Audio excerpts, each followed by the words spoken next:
Hello दोस्तों, कैसे हो आप। तो चलिए बिना देरी के कहानी को शुरू करते हैं। जैसा कि पार्ट 1 में लड़का आवाज को सुनते हुए गुफा में जाता है और वहां पर उसे बहुत सारा खजाना मिलता है और तभी अचानक पीछे से आवाज आती है। तो अब आगे की कहानी शुरू करते हैं। वह जब पीछे मुड़ता है तो एक अजीब सा आदमी उसको दिखता है। वह आदमी को देखकर थोड़ा डरता है और डरते हुए पूछता है, आप कौन हैं? तो वह अजीब से दिखने वाला आदमी कहता है, मैं यहाँ पर कई वर्षों से तुम्हारा इंतजार कर रहा था। यह जो धन दौलत है, यह सब कुछ तुम्हारा ही है, पर इसको पाने के लिए तुम्हें एक परीक्षा से गुजरना होगा। उस परीक्षा में पास होने के बाद ही मैं यह सब तुमको दे पाऊंगा। तब लड़का कहता है, कौन सी परीक्षा? किसकी परीक्षा? तब वह आदमी कहता है, तुम्हारी परीक्षा। तुमको क्या लगता है तुम यहाँ अपने आप आए हो? तुम्हें यहाँ बुलाया गया है। आओ मेरे साथ, मैं तुम्हें कुछ दिखाता हूँ। लड़का और वह आदमी दोनों एक दूसरी जगह पहुँचते हैं। वहाँ पर दो घोड़े थे। उस आदमी ने लड़के से कहा, यह देखो, यह घोड़े आम घोड़े नहीं हैं, यह दिव्य घोड़े हैं। इतना कहकर वह आदमी अदृश्य हो जाता है। जब लड़का पीछे मुड़कर देखता है तो उसे कोई नहीं दिखता। वह बड़ा आश्चर्यचकित होता है कि अभी तो यही था और पता नहीं कहाँ चला गया और मुझको यहाँ अकेला छोड़ गया।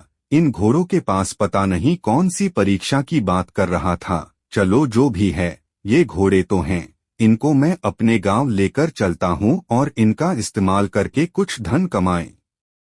तभी उसके दिमाग में एक ख्याल आता है कि क्यों ना उस गुफा की तरफ दोबारा चले और गुफा में रखा हुआ धन इन घोड़ों पर रखकर अपने गांव ले चलें।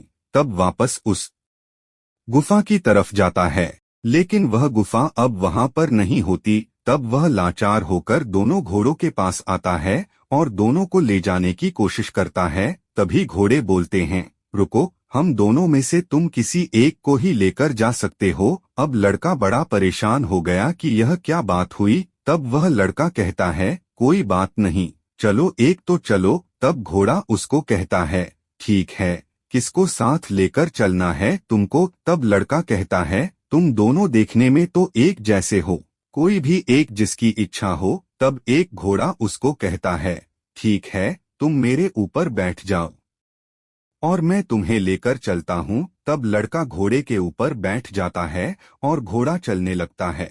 घोड़ा अब धीरे धीरे दौड़ने लगता है अपनी रफ्तार में। उसी समय लड़के को इस बात का एहसास होता है कि यह किसी और रास्ते पर मुझे लेकर जा रहा है। तब वह लड़का कहता है, तुम कहाँ और किस दिशा में मुझे लेकर जा रहे हो? मैंने तो तुम्हें अपने गांव चलने के लिए कहा था।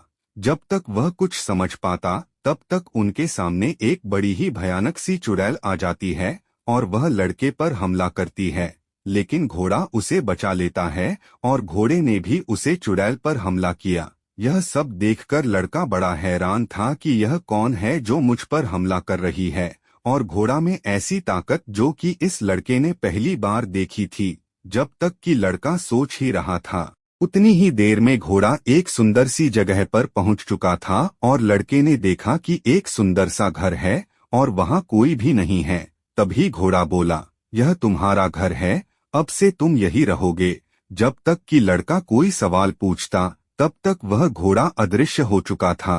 अगला भाग देखने के लिए चैनल को सब्सक्राइब करें।